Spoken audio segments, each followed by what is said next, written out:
Pop music. You may like it or hate it, but you can hardly avoid it, because pop, in all its forms, is now big business with a massive social impact.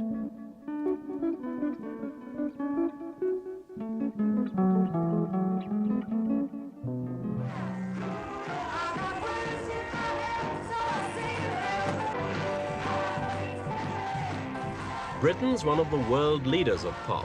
The nation that gave the world the Beatles and the Rolling Stones now counts the industry among its most valued earners of foreign currency.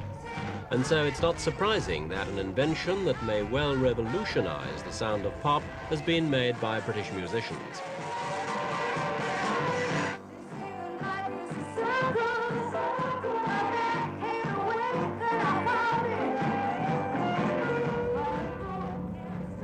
It all began when pop artists Lol Creme and Kevin Godley, former members of the pop group 10cc, left the group last year to develop an idea they'd had for a new musical device.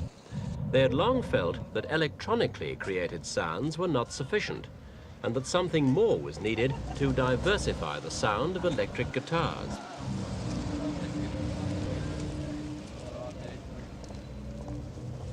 It took them 16 months to perfect the idea. This happened in a somewhat unusual place, the engineering workshop of the Department of Science and Technology at Manchester University.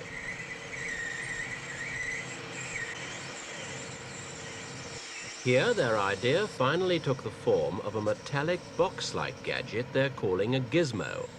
Fitted on in minutes, it simply clamps on to the bridge of a guitar.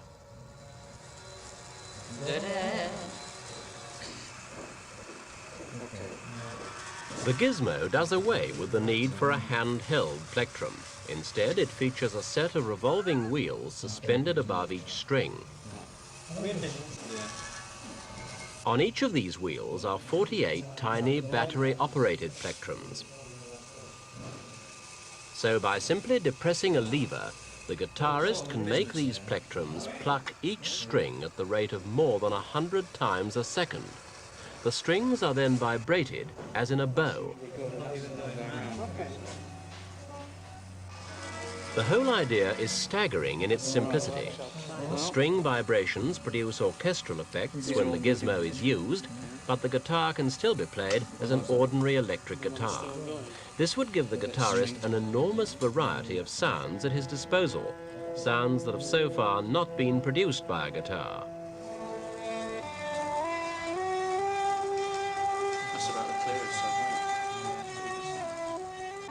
The Gizmo could add a whole new dimension to the sound of pop music. But how does Lol Creme, as a guitarist, see the usefulness of this gadget? If I have 6 musicians on a stage, in a studio you can multi-track yourself. If you have 6 musicians on a stage, you've got the equivalent of 36 strings. Now the guitarist can play normally, I'll switch it on, can play normally, or do it with strings.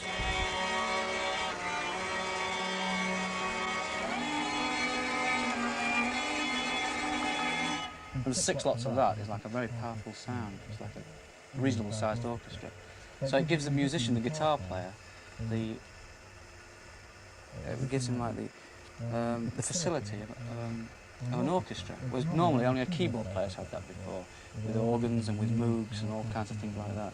And now a guitar player's got that at his fingertips. And a guitar player can usually think in terms of string passages and long flowing lines, but he can't play that on an electric guitar unless he uses gimmicks like fuzz and various sustaining gimmicks, devices. But this changes the whole nature of the guitar and allows you to play it like you would play a violin or a cello.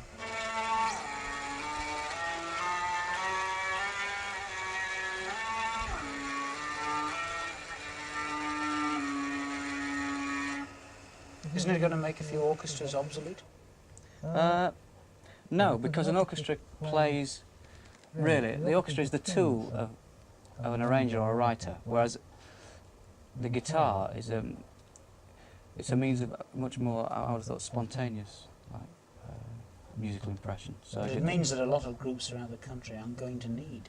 They're not going to need them. The whole point, yeah, well, they can't use them anyway, because a rock and roll musician tends to think in a different way than an arranger can actually write for an orchestra. In other words, if you're an arranger, I would have to compromise in the way I gave you my idea for a rock and roll piece, because you literally couldn't think in the kind of movements and write in the kind of movements that rock and roll players play. There's no way you could go.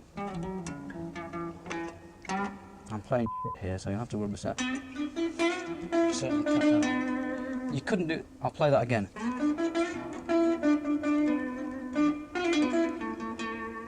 You couldn't write that for strings and get it played convincingly as a rock musician would want it on 40 strings, because the musicians couldn't get that together. But one guitar player could, in a studio, or two guitar players could on a Gizmo. They could play that because they feel that.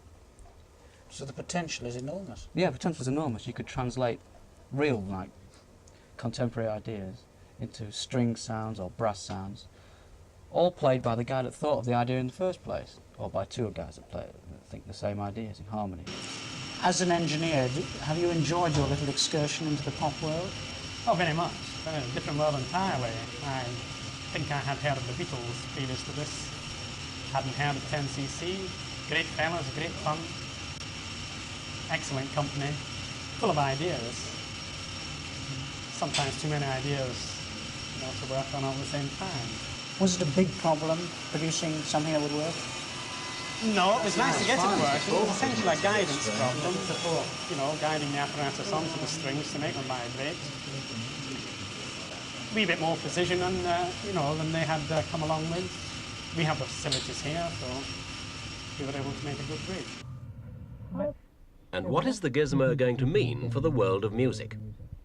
Well, it's a difficult question to answer without sounding as if we're boasting about it, but we really think that, especially for people in our field of music, i.e. the rock field, it will have a tremendous effect because it offers them a completely new selection of sounds which weren't available to them before, apart from instruments like the Moog synthesizer, Mellotron, things of this nature, which are all basically electronic sounds. We feel the advantage that this has over those is that it's not electronic and it allows the musician to feel what he's playing. The other thing is that, if you think about it, the only major development in the guitar area at all in the past 40 or so years has been the advent of the amplifier. In other words, changing an acoustic guitar into an electric guitar. So we feel that apart from all the other little gimmicks that have been introduced, this is really a major development in that it's a small box that you apply to an existing instrument that completely changes the nature of it and allows somebody who's worked in a rock medium a whole new area of possibilities to work in, classical possibilities. Well, with the experiments that we've done so far on the Gizmo, the sounds we've had in the studio, we've had like string sounds, we've had choral sounds, brass sounds, organ sounds. We've had sounds you've never heard of, all manner of sounds, and we've just done very few experiments.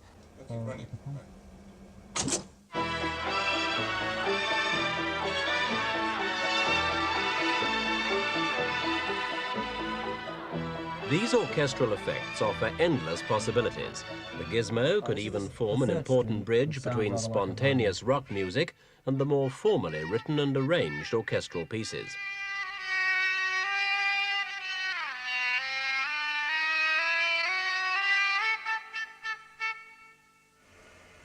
And then I'll go on to the fifth string, which sounds rather like a cello.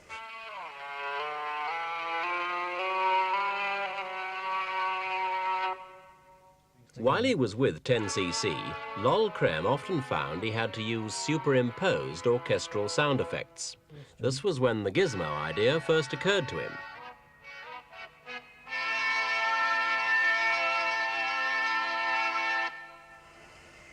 Or all of them.